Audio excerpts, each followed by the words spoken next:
E aí, boa noite! Estamos ao vivo para mais uma live desse ano de 2022. Seja bem-vindo, fique até o final. Hoje nós vamos falar 5 coisas que bloqueiam o teu propósito. Às vezes você está aí se perguntando para Deus o que está acontecendo que a sua vida não anda, não sai do lugar. Opa, sejam bem-vindos! Vamos lá, vamos entrando.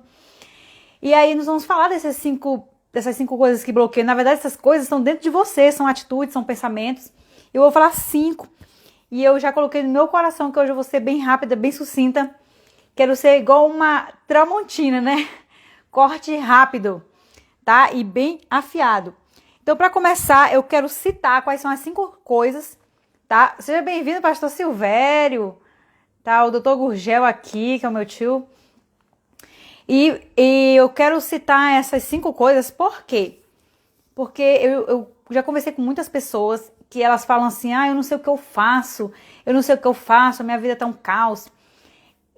Graça e paz, pastor. E aí as pessoas não sabem o que fazer. E eu passei por isso, eu trilhei esse caminho e eu descobri na minha vida, e eu creio que talvez você vai se conectar comigo, 5 coisas principais que nos impedem. E se você quer que mais pessoas saibam disso, vamos já compartilhar para mais 5 pessoas. Eu já estou compartilhando aqui mais 5 pessoas para vir para essa live. Eu já estou mandando, porque mesmo que elas não venham agora, elas vão vir depois, tá? Então vou citar aqui as 5 coisas já que bloqueiam o nosso propósito. A primeira é a velha mentalidade, religiosidade, crenças limitantes, pessoa carrega fardos, não toma decisões e não investe em si mesmo. Essas são as 5 coisas. Na verdade tem 6 já, coloquei foi 6 aqui. Mas não tem problema. Nós vamos tratar de todas essas. Essa outra vai de bônus. Que eu me empolguei e coloquei mais uma aqui, né? Que é não investe em você mesmo. Então eu vou já destrinchar todas essas. E se eu conseguir contribuir para te ajudar em alguma coisa, de repente você está fazendo alguma pergunta dentro do seu interior para Deus, ou você anda pensando cabisbaixo, você vai para o trabalho, você vai para sua casa e você tem aquela angústia dentro do seu interior. E hoje nós vamos resolver. Quem sabe uma dessas coisas vai responder essa sua dúvida, essa sua questão existencial. Então, eu vou falar da velha mentalidade. Uma coisa que me chamou muita atenção na palavra de Deus, tá? A primeira é a velha mentalidade, a outra é religiosidade, crenças limitantes, carrega fardos, não toma decisões e a sexta bônus, não investe em si mesmo. Seja bem-vindo, Silnan. Eu vou começar a falar da velha mentalidade. É inegável que na palavra de Deus nós vemos Jesus falar muito disso. E ele fala assim, olha, não é possível deitar, né? Eu vou usar as palavras da Bíblia. Não é possível deitar um remendo novo num pano velho, porque ele vai encolher e vai rasgar. Não é possível colocar um vinho novo num odre velho, porque ele vai fermentar e vai estourar o barril e vai se estragar tudo. E o que Jesus estava se referindo? Estava se referindo aos novos ensinamentos que ele estava trazendo. Então, às vezes tem coisa que Jesus quer para você que você ainda não está com a mentalidade renovada para entender. E aí, com isso, como você não recebe esses novos ensinamentos que vêm do alto, você não consegue ter uma vida diferente. E uma coisa que me marcou quando eu estava estudando a Bíblia é que quando Jesus saiu para ministrar, ele falou assim, arrependam-se porque o reino de Deus chegou até vocês. Vocês estão me escutando direitinho? Coloca aí um joinha se vocês estão me escutando direitinho, que eu tô com o microfone aqui. E se não tiver bom, eu vou tirar. Então, ele falou assim, arrependam-se. A palavra arrepender significa mudar de rota. E uma pessoa, ela só muda de rota quando algo não tá dando certo naquela rota que ela tá indo. E para ela mudar de rota, ela precisa entender algo novo.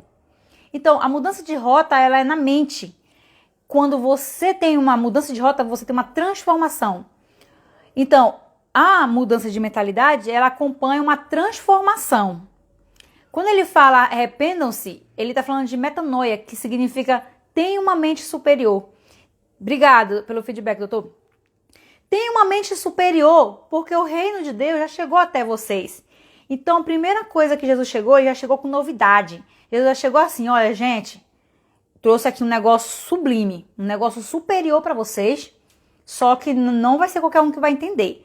É tanto que ele falava por parábolas. Por quê? Porque ele falou assim, essas pessoas não conseguem entender o que eu estou falando. Inclusive os fariseus nunca entendiam o que ele estava falando e o criticavam, né? E aí nós vamos ver que ele falou para Nicodemos, que era um fariseu da época, olha, Nicodemos, não é possível uma pessoa entrar no reino de Deus ou ver o reino de Deus se ela não nascer de novo. E eu pesquisando essa palavra, o que significava nascer de novo. Inclusive, Nicodemos não entendeu e pensou que era voltar para a barriga da sua mãe. E Jesus falou assim, olha, nascer de novo... Aí tá, eu estudando, né? Nascer de novo significava... você só pode ver o reino de Deus quando você ter uma transformação no seu espírito, na sua mente. Então, o nascer de novo é acordar para uma nova mentalidade, uma nova realidade. É ter uma nova percepção. Porque a nossa vida, ela é o resultado das nossas percepções. Então, eu às vezes olho uma pessoa e eu acho ela bonita, mas outro olha e acha ela feia. Então, é a percepção. Então, a vida que você vive é o resultado da sua percepção em volta. Muitas vezes você acha que algo é ruim, mas é uma coisa que Deus está trazendo para a tua vida para te abençoar. Então, é baseado na tua percepção. Então, ele falou, é preciso nascer de novo, é ter uma nova percepção, um novo entendimento. Nascer de novo é ter um novo entendimento. Então, você precisa mudar a sua velha mentalidade, porque se você não tiver um novo entendimento, não é possível você entender o que Deus quer de você. E aí você não vai fluir na sua jornada, no seu destino, no seu propósito, tá? Isso foi muito importante para mim, quando eu entendi isso. Por quê? Porque eu tirei tudo aquilo, né? Aquele tecido velho, aquele vaso velho, dos conhecimentos que eu já tinha aprendido, e abri a minha mente para entender algo novo da parte de Deus.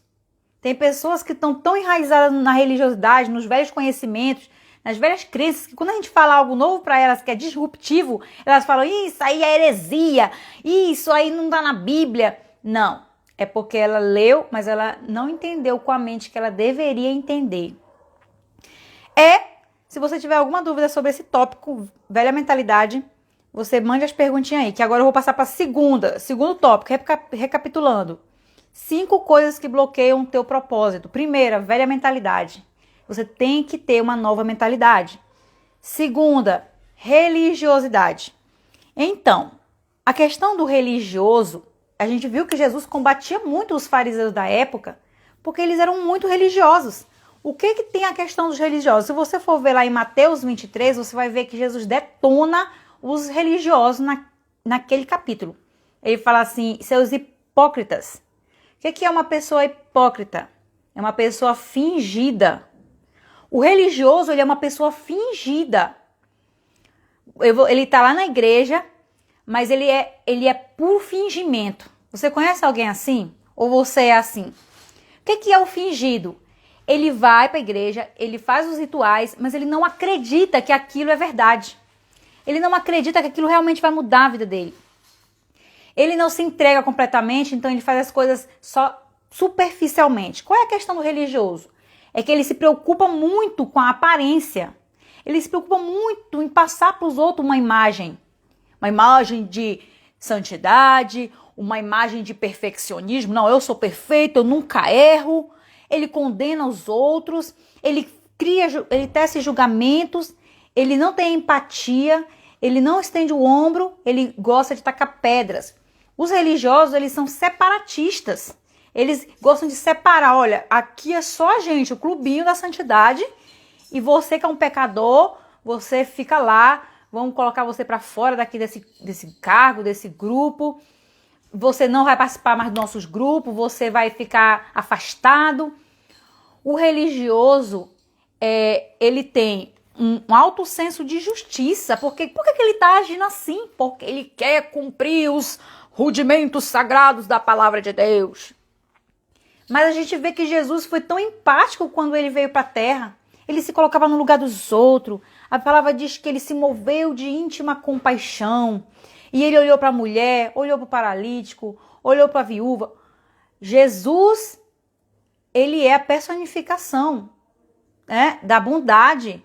do companheirismo, do altruísmo, do amor ao próximo. Mas quem é religioso, ele vai passar por cima de tudo, porque ele só quer viver de aparência.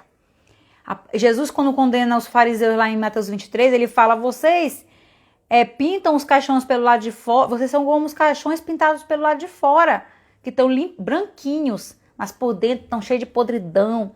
Então os fariseus se preocupavam em limpar o copo, mas eles não purificavam dentro deles, onde eles praticavam todo tipo de crime, de roubo, de injustiça, onde eles distorciam a palavra em benefício próprio. Então você já viu uma pessoa religiosa, um líder religioso, ele distorce a palavra em benefício próprio, ele discrimina, ele separa, ele julga, tá? Então ele faz tudo ao contrário. Eu até peguei aqui uma anotação que eu tinha feito antes. Já falei que ele é perfeccionista e ele tem um alto senso de justiça. Ele acha que ele vai ser salvo pelas suas próprias obras, então por isso que ele se afunda em cargos. Jesus não está nem aí para isso. Ele já nos escolheu e nos aprovou antes da fundação do mundo. Não tem nada que você possa fazer para ele te aceitar. Aquilo que a gente faz para Deus deve ser um resultado de gratidão por tudo que ele fez por nós. Tem que ser com coração sincero e voluntário. Tem que ser em amor. Porque se não tiver amor, a palavra diz que eu posso falar muitas línguas, ter vários dons, mas se eu não tiver amor, vai ser um sino, ou seja, uma coisa uma coisa que perturba. Hoje em dia nós vemos na igreja muitas pessoas que estão preocupadas muito no fazer e pouco no ser. Então desse jeito você nunca vai destravar o seu propósito, você não vai viver o seu propósito, você pode fazer o que quiser, mas talvez você nunca de fato agrade a Deus. Ai, será que isso é verdade? Sim, em Mateus está escrito, não me lembro agora o capítulo, que as pessoas vão dizer assim: Senhor, mas nós pregamos no teu nome, nós curamos, nós expulsamos demônios, nós fizemos milagres no teu nome. Aí ele vai falar assim: em verdade eu não vos conheço, afastem-se de mim, vocês que só fazem o que é mal. Por quê? Porque Jesus não está preocupado com o exterior, ele está preocupado com aquilo que está dentro de você, com o que você pensa, com o que você acha. Ele está preocupado com o seu caráter. O que você é quando ninguém está vendo? O que você pensa quando ninguém está vendo? Não é aquilo que você faz lá na igreja, não é aquilo que você faz para os outros verem em público. Muitas pessoas condenaram esse ensinamento, né? Que Deus vê o coração. Mas a palavra diz que Deus, ele não olha para a aparência, ele olha para o coração, e as pessoas condenam isso. Uma vez eu escutei uma pessoa religiosa falando assim: ah, Deus só quer o coração, lá no céu não é açougue. Essa pessoa é uma pessoa muito ignorante, é uma pessoa religiosa, é uma pessoa que não entende. A Bíblia diz que a letra mata, mas o Espírito é que dá vida. Então, nós devemos entender o que o Espírito está explicando da palavra. A explicação do Espírito é que vale mais do que aquilo que você lê. Aquilo que você lê, você coloca a interpretação que você quer. E essa interpretação é que mata. Então, nós vemos que nessas igrejas tradicionais tem muitos ensinamentos que matam as pessoas. Por quê? Porque eles ensinam ensinamentos e regras humanas de acordo com o que eles acham que significa, mas eles não receberam a revelação do Espírito que dá vida, tá? Bom, esse assunto ele é muito amplo, muito grande, muito polêmico. Quem quiser fazer alguma pergunta sobre isso pode fazer, mas eu só estou trazendo os tópicos, então eu vou avançar, tá? Então, acaba com a religiosidade. O religioso, ele acha que ele é só sempre um servo, mas Jesus chamou você para ser filho e não escravo mais. Então, venha para a liberdade, foi para isso que Jesus te chamou, tá? E não se deixe mais ser guiado por regras e ensinamentos humanos que não têm poder nenhum para te livrar da imoralidade. Isso está escrito lá em Colossenses 2, 20 até o 22, 23 por aí. Próximo bloqueio que te impede do teu propósito. Então, quem é religioso nunca vai descobrir o seu propósito. Quem tem uma velha mentalidade nunca vai entender o que Deus quer, o que ele está falando e seguir o seu propósito. Quem tem crenças limitantes também não vai cumprir o propósito, porque ele nunca vai achar que ele é capaz. Ele não vai se sentir aceito por Deus. Ele acha que todo mundo é melhor do que ele e ele não tem nenhuma capacidade, nenhum talento. Ele acha que ele é o mosquito do cocô do cavalo. ele acha que ele nunca vai ser capaz. Por exemplo, eu achava que eu não era capaz. Eu falava assim, eu tenho uma vontade de escrever um livro, mas só quem escreve livros são pessoas intelectuais, pessoas famosas. Como que eu vou escrever um livro um dia? Mas aquilo estava na minha cabeça, porque era uma crença que me limitava. Eu acreditava que eu não podia. Uma crença limitante é algo que você acredita que você não pode. E isso, de fato, te impede de fazer alguma coisa. Alguém colocou aqui, religiosidade é o que escraviza a igreja. Isso. A igreja, ela fugiu muito do seu propósito, porque ela deixou de procurar entender o que o Espírito está falando e se envolveu agora só com rituais, só com negócios, só com rituais, e perderam a essência. Igrejas tradicionais, principalmente, eles prezam muito pelas regras, prezam muito pelos dogmas, e quando você não segue na linha, sendo que ninguém consegue seguir na linha, aí eles colocam uma culpa tão grande em você que você acha que está desagradando a Deus. Então, uma vez eu saí de uma igreja tradicional porque eu realmente sabia que aquilo não era verdade, que aquilo não me impedia de chegar perto de Deus. E aí eu fui para uma outra igreja que lá realmente se ama pessoas, que se aceita, que acolhe, que trata de vidas, que traz cura, que traz restauração. É isso que Deus quer. Não quer que você... Não vai entrar no céu quem acha que está fazendo alguma coisa na igreja. Vamos descobrir o nosso propósito. Nosso propósito não tem nada a ver com fazer alguma coisa. Primeiro tem a ver com ser. Nosso propósito primeiro tem a ver com ser. E depois com o fazer. Não primeiro fazer. Deus não te define pelo que você faz. Ele te define pelo que você é. Então, as crenças nos limitam. Porque a gente acha que a gente não é capaz de nada. Primeiro porque a gente não acredita em quem nós somos. Eu quero dizer que você é a imagem e semelhança de Deus. Há alguma coisa impossível para Deus? É claro que nós somos limitados, mas quando nós nascemos, Deus colocou já um tesouro escondido dentro de nós. Ele já distribuiu talentos para nós. Ele acredita. Uma vez eu escutei uma ministração que o apóstolo falou assim, Deus tem fé em você, mas você não acredita em você mesmo. Então Deus tem mais fé em você do que você em você mesmo. E aí alguém fala assim, Deus é soberano e pode fazer qualquer coisa. É verdade. Mas tem coisas que Deus, Miles Monroe fala, tem coisas que Deus pode fazer, mas Ele não quer fazer se não for por meio de você. Então Deus escolheu eu e você para ser coautores. E Ele colocou em nós a palavra, que é o Davá, a palavra criativa. Se nós somos filhos do Criador, nós podemos criar também.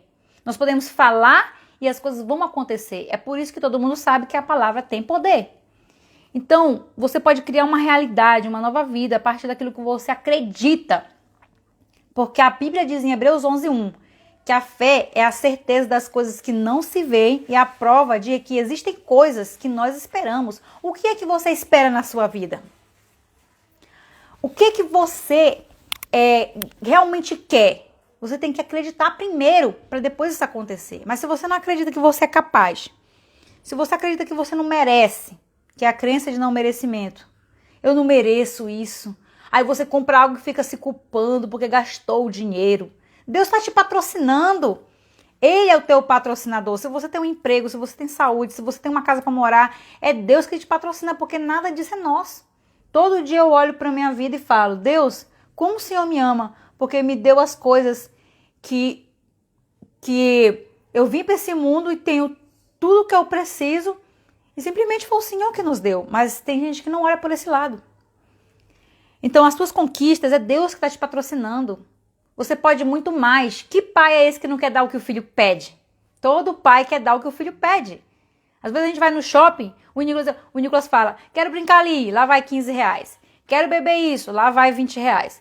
Quero aquilo, lá vai mais tantos reais. Porque a gente quer dar o que o nosso filho pede. Quanto mais o Pai de vocês que está no céu não dará coisas melhores para você? Por que você está com essa crença que você não pode, que você não merece? Então, isso vai fazer você não viver o seu destino. Porque no teu destino, Deus quer te patrocinar. Quarta coisa que impede você de viver o seu propósito. Deixa eu acelerar aqui. Você carrega fardos. O fardo tem a ver com se preocupar, com sentir culpa. Esquece o passado. O passado já ficou para trás. Para de viver no passado e para também de viver no futuro, porque são lugares que não existem, que estão só na tua mente, e o teu cérebro quer te levar para lá, porque lá você não pode fazer nada. E ele quer que você fique assim, ó, parado, sem fazer nada e gastando energias. Mas você tem que vir pro hoje, porque é hoje que você pode mudar a sua vida. Hoje você tem capacidade de tomar decisões que vão mudar drasticamente a tua vida. Se você fez algo no passado e você tem remorso e carrega culpa, hoje é o dia de fazer alguma coisa para que isso seja mudado.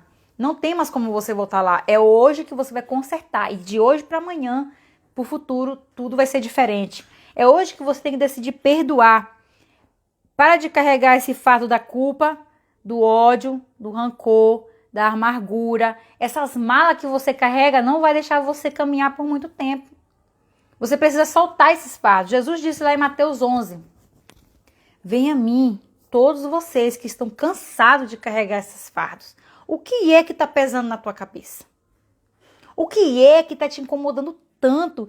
Que são as preocupações, são as adversidades, são as tribulações. É alguém na tua família, é o teu cônjuge. O que é que está te afligindo, que está sendo um fardo para ti? O que é que está acabando com as tuas forças? Jesus está falando assim, ó, troca o teu fardo pelo meu, porque o meu é leve. Às vezes nós preferimos carregar os nossos fardos pesados do que carregar o de Jesus, que é mais leve. E aí eu me perguntei, o que significa então esses fardos de Jesus?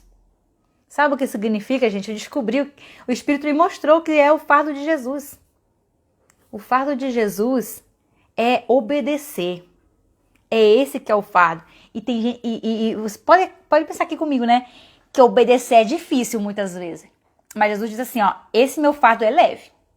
Se você obedecer, eu assumo por você as consequências. Então, você prefere, então, ir assumir as consequências? Ou você prefere, não, Jesus, então pega, toma, assume as consequências, assume esse problema. Entrega para ele. Entrega, lava as mãos, sai do controle. Sai do controle. Solta isso, solta. Isso está sendo uma bola de ferro no teu pé para você não andar. Você não tem como seguir no seu propósito. Você tem que estar renovado, limpo, sem fardos. Você tem que ser uma pessoa bem resolvida. Então troca o teu fardo pelo de Jesus. O que ele está falando para te fazer? É perdoar? Então obedece. É mais fácil. É parar de se culpar? Então se perdoa. Isso é obedecer. É o fardo de Jesus, é mais leve. É ir acertar as contas com uma pessoa? Vai lá, marca a data, vai logo resolver isso. Porque isso está te consumindo todos os dias. É pedir perdão para alguém da sua família? Faz logo isso, você vai ver como você vai ficar mais leve. É uma preocupação? A palavra diz lá em Mateus 6,33, deixa quando a gente faz cumprir a vontade de Deus, as outras coisas são acrescentadas. E no 34, não se preocupe com o dia de amanhã, basta cada dia o seu mal, ou seja, as suas preocupações. Deixa o amanhã com Deus. Ele disse que a gente vale mais do que muitos passarinhos. Um dia eu estava tão preocupada com minhas finanças.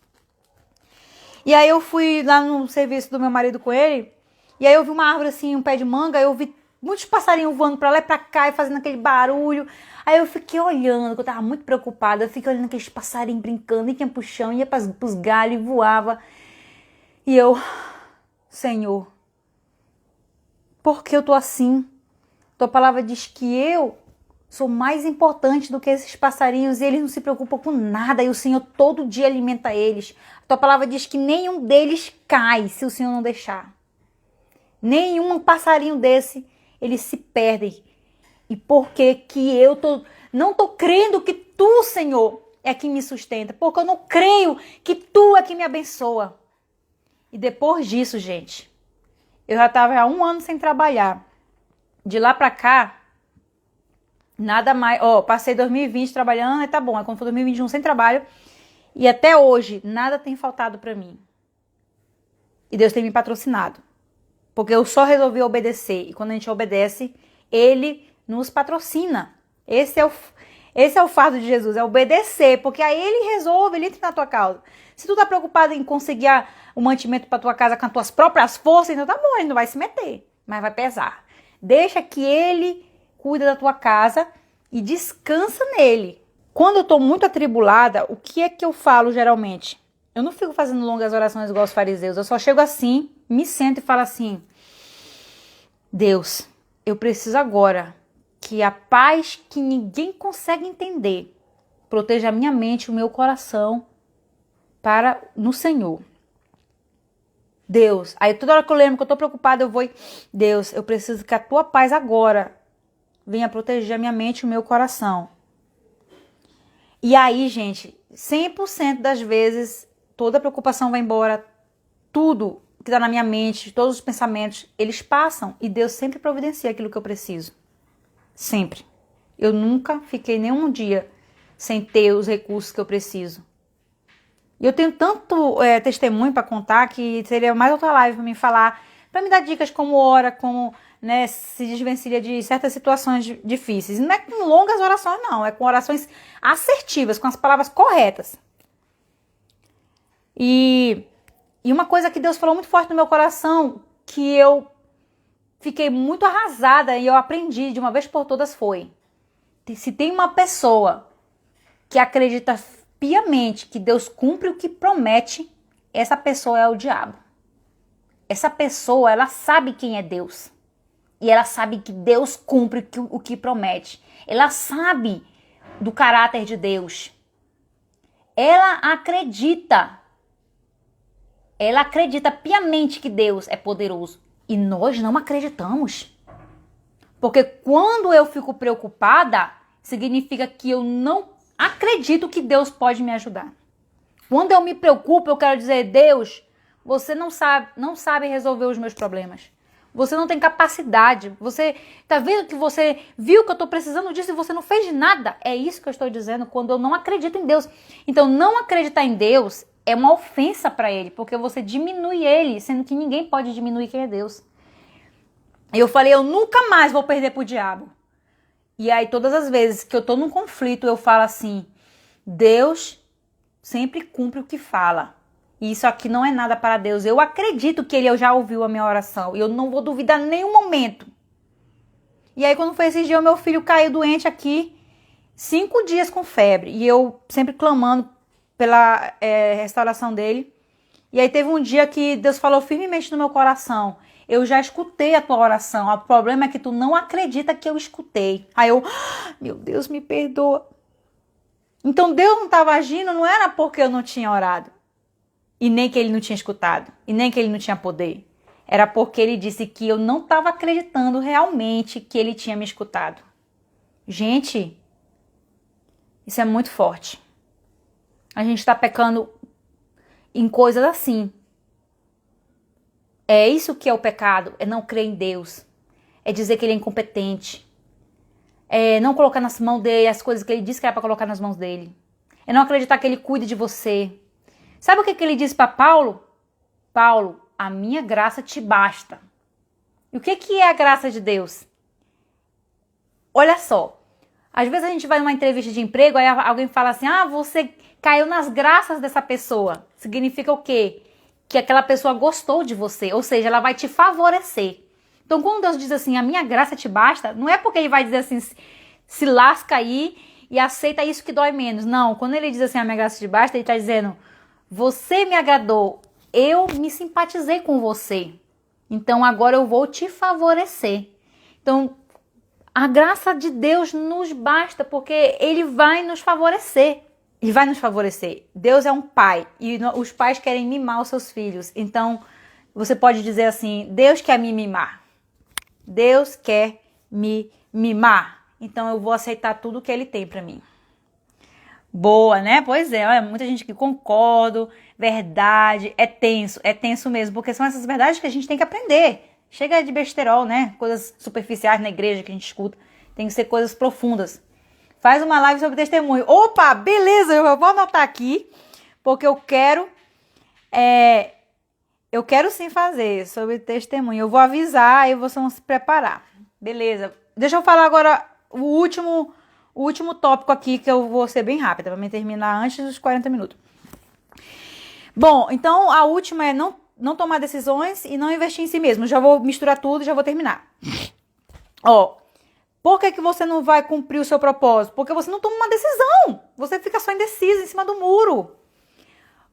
Outro dia eu aprendi uma coisa muito forte. Querer é diferente de decidir. Então, às vezes você quer. Ai, Senhor, eu quero ser uma pessoa melhor. Eu quero mudar. Eu quero isso pra minha vida, pra minha família. Eu quero. Mas isso não vai mudar a sua situação atual. O querer é uma... Eu até anotei aqui, alguém falou, né? Foi no curso que eu tô fazendo. Querer é um estágio inicial que não muda nada. Ninguém colhe frutos na zona do querer. A pessoa quer, mas não decide. Quando você decide, você destrava uma chave. E é um versículo na palavra que diz assim, ó. A Deus pertence tanto o querer como efetuar. Então, quando eu decido, eu ativo a chave que faz com que Deus efetue na minha vida aquilo que realmente Ele quer e que eu quero. Então, você quer mudar? Você quer que Deus faça alguma coisa por você? O que é que você quer? Agora precisa você decidir que você quer isso. Você tem que fazer algo, você tem que plantar uma semente, você tem que tomar uma decisão. A decisão, ela não é um estado emocional. Ela é uma ação. Então você tem que tomar uma decisão, você tem que fazer algo que seja uma semente que você planta. E aí aquilo vai fazer com que Deus haja. Porque eu já disse, né? Deus quer fazer, mas sem você, Ele não vai fazer. Então você precisa decidir. Quem escraviza as pessoas é o diabo, mas Deus, ele só entra se você abrir a porta. Ele fala assim, eu tô batendo na porta. Se você abrir, ou seja, tomar uma decisão. Qual é a área na tua vida que você precisa abrir a porta? Tomar uma decisão.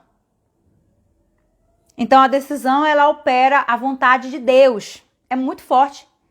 Às vezes Deus quer fazer algo na tua vida, mas você ainda não decidiu sair desse lugar. Não decidiu parar de fazer alguma coisa. Não decidiu que tem que fazer alguma coisa. Você sabe o que você tem que fazer. Você está só adiando. É a procrastinação. Ela rouba o nosso futuro. Foi o Thiago Brunet que falou isso. A preocupação, ela rouba os nossos sonhos. E Deus não pode realizar porque você está só adiando. E você não investe em si mesmo, porque Deus quer realizar, Deus quer te mostrar o teu propósito, você precisa cumprir o seu propósito, só que você precisa ter suporte.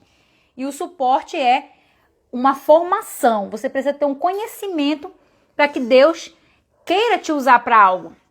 Você precisa ter um fortalecimento espiritual, intelectual, que é o conhecimento, e emocional. Eu pensava que eu estava de boa no conhecimento, que eu gosto muito de ler, que eu estava de boa nas experiências, no espiritual. Foi quando um dia Deus pegou na minha gola e fez assim. Para onde é que você pensa que vai? Você não tem suporte emocional para as coisas que eu quero te colocar, nos lugares que eu quero te colocar. As pessoas vão olhar feio para você e você vai se retrair. As pessoas vão te criticar e você vai querer abandonar as coisas, desistir. Você não vai aguentar ouvir as pessoas se oporem contra você. Você precisa fortalecer o seu emocional. E aí Deus falou assim, você precisa fortalecer o seu emocional. E eu, meu Deus. Então, quando a gente não tem suporte, Deus não tem como colocar a gente nos lugares grandes, nas coisas importantes. A gente não tem como cumprir nosso propósito, porque a gente vai se ferir. Por que tem muita gente que sai da igreja? Porque o fulano olhou com a cara feia para ele, aí se magoou, saiu da igreja. Largou lá o cargo que estava fazendo, porque criticaram ele, aí ele ficou muito chateado, saiu da igreja. Não tem como cumprir o propósito de Deus. Se um cargo na igreja já te tira de rota, quanto mais, como que Deus vai colocar você para dar palestra? Como que Deus vai colocar você para ser um líder, né, na internet, numa igreja, sei lá, onde for? Se você não aguenta a pressão. Para Deus colocar algo na tua vida, vai ser preciso pressão. Eu até ministrei esses dias ali na igreja e também tem uma live minha falando sobre isso. Você vai enfrentar crise, você vai enfrentar tempestades. Se a tua casa estiver na areia, que é as emoções, ela vai cair. Mas se ela estiver na rocha, que é a palavra e a decisão, ela vai ficar firme. Então vai vir as perseguições, vai vir os maus falatórios, vai vir as calúnias. Eu tô me preparando para isso. Então quando alguém me critica, eu já tô aqui, ó, meu coração blindado para mim não receber aquilo. Por quê? Porque não é sobre mim. Aquela pessoa quando te critica ou te xinga, é ela que tá com problema, ela tá desequilibrada naquele dia, então é só sobre ela, não tem nada a ver com você. Só que muitas pessoas estão se ofendendo, estão deixando aquilo penetrar no seu coração, porque elas não entenderam isso, estão fragilizados emocionalmente e Deus não pode colocar mais uma estrutura na sua vida, porque a base está muito fragmentada. E a nossa vida está construída em emoções que estão cheias de fragmentos. Coração doente, coração sensível, coração angustiado, amargurado, magoado, coração que não perdoa. Gente, não tem como Deus construir algo na sua vida que você não tem suporte. Tá aqui na live a Érica. A Érica, gente, pode seguir ela. Ela sempre faz live falando de perdão, de orgulho, das emoções da mulher, deixa o seu passado para trás. Ela fala muito sobre isso. Quem quiser aprender mais com ela sobre isso, pode acompanhar as lives dela. A Alessandra colocou, sempre estou falando isso, depois da decisão ele age. É verdade. Se a gente não der o próximo passo, ele não vai colocar o próximo degrau. E Deus nunca revela tudo de uma vez. Às vezes a gente tem que obedecer nessa fase para que ele revele a próxima fase. E aí vai colocando tijolo por tijolo. Aí você fica empancado na primeira fase, você nunca vai cumprir o seu propósito. Você tem medo, não deixa o medo te paralisar. Você não investe em si mesmo, então você tem que ler mais, ter treinamentos emocionais, participar de imersão, fazer cursos. Você tem que investir em si. Investir em si é gastar, gastar com aprendizados. Mas aí a pessoa deixa a sua vida para o último lugar. Não, a minha vida fica por último. Deixa em último lugar. Então eu não tenho tempo para orar, não tenho tempo para ler um livro, eu não tenho tempo para assistir uma live, eu não tenho tempo para fazer esse curso. E vai deixando, e vai fazendo outras coisas. Então Deus fica assim, vou pausar aqui essa obra nessa vida, porque essa vida ainda não se entregou para mim. A gente precisa se entregar para Deus. Se você fala assim, Deus faz algo na minha vida, então você tem que se entregar. Porque se você fala que quer, mas você não se disponibiliza, não tem como ele fazer. Então é isso. Isso está te impedindo de viver o teu propósito. Quando você for matando logo. O que é executar? Executar não é matar, né? Olha, o cara foi executado ali. Então você tem que ir matando logo. Tem que ir matando logo essas coisas. Se você for logo matando isso, mudando mentalidade, largando a religiosidade, destruindo crenças limitantes, soltando os fardos, tomando decisões logo e não adiar mais e começar a investir em si mesmo, aí, rapidamente, a palavra diz, né, que a vereda dos justos é como a aurora, né? Que vai brilhando cada dia até ser dia perfeito. Então, gente, eu quero dizer que o teu caminho é como uma luz da manhã, que vai brilhando até ser meio-dia. E como é que é o sol do meio-dia? Ele brilha forte. Ele está no seu ápice do seu propósito. Então, quero dizer que no teu caminho, Deus só tem planos bons. Deus só tem plano de paz e prosperidade. Jeremias 29:11, desculpa. Jeremias 29:11. Paz e prosperidade que ele tem para você. Não tenha mais medo. Se joga. Acredita nele, porque o diabo acredita. Deixa ele construir na tua vida. Deixa ele te revelar o teu propósito. Abre a mente, senão você não vai entender. E toma uma decisão. Amém? E eu vou marcar a próxima live para fazer os testemunhos. Quero agradecer aqui nessa live o Dr. Gurgel, que ele tem sido uma pessoa muito parceira, tá? Esse dia ele me ajudou muito, dando uma palavra aí forte, que eu tava muito preocupada também com meu filho. E foi muito bom, né? A Bíblia diz que as palavras no tempo certo, elas são como maçã de ouro em salva de prata.